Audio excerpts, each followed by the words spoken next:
Hi అండి, welcome to my channel. ఈరోజు వీడియోలో మీకు పప్పు బచ్చలాకు ఎలా వండాలో చూపించబోతున్నానండి. చాలా సింపుల్గా చాలా టేస్టీగా ఉంటుంది. సో ఇప్పుడు మనం ముందుగా కడాయి పెట్టుకొని స్టవ్ పైన ఒక 2 టేబుల్ స్పూన్ ఆయిల్ వేసుకొని దాంట్లో ఒక 1/2 టీ స్పూన్ ఆవాలు, ఒక 1/2 టీ స్పూన్ జీలకర్ర, అలాగే 2 ఎండుమిర్చి వేసేసుకొని దాని తర్వాత 5 పచ్చిమిర్చి వేసుకొని బాగా వేయించుకోవాలి.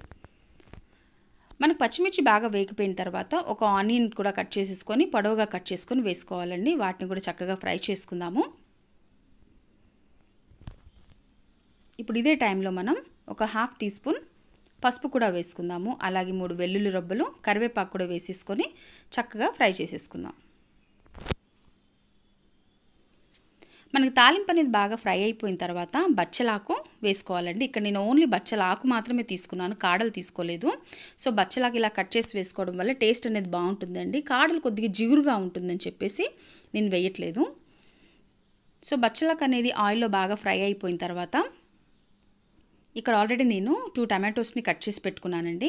ఆ 2 టమాటోస్ని కూడా వేసేసుకొని దీంట్లోనే మనం ఒక 1.5 టీ స్పూన్ కారము, అలాగే రుచికి సరిపడా సాల్ట్ కూడా వేసుకుందాము.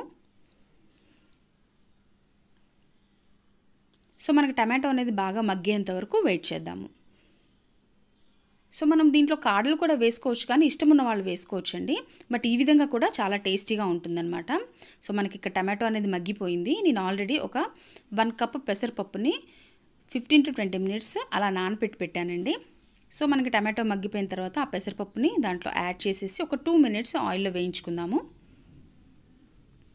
చాలా సింపుల్ అండి. మనకు టైం తక్కువ ఉన్న టైంలో ఈజీగా చేసేసుకోవచ్చు. సో మనకు ఒక 2 మినిట్స్ తర్వాత ఇక్కడ నేను 1.5 గ్లాస్ వాటర్ వేసేసుకొని ఈ టైంలోనే మనకి ఉప్పు కారం సరిపోయిందా లేదా అనేది చూసుకొని ఒక 10 మినిట్స్ ఉడికిస్తే సరిపోతుందండి. అంతేనండి, ఎంతో టేస్టీగా ఉండే పప్పు బచ్చలాకు మనకి రెడీ అయిపోయింది. సో మీరు కూడా తప్పకుండా ట్రై చేసి నాకు కామెంట్స్లో తెలియపరచండి. Please subscribe my channel, like and share అండి. Thank you so much. Thanks for watching. Bye.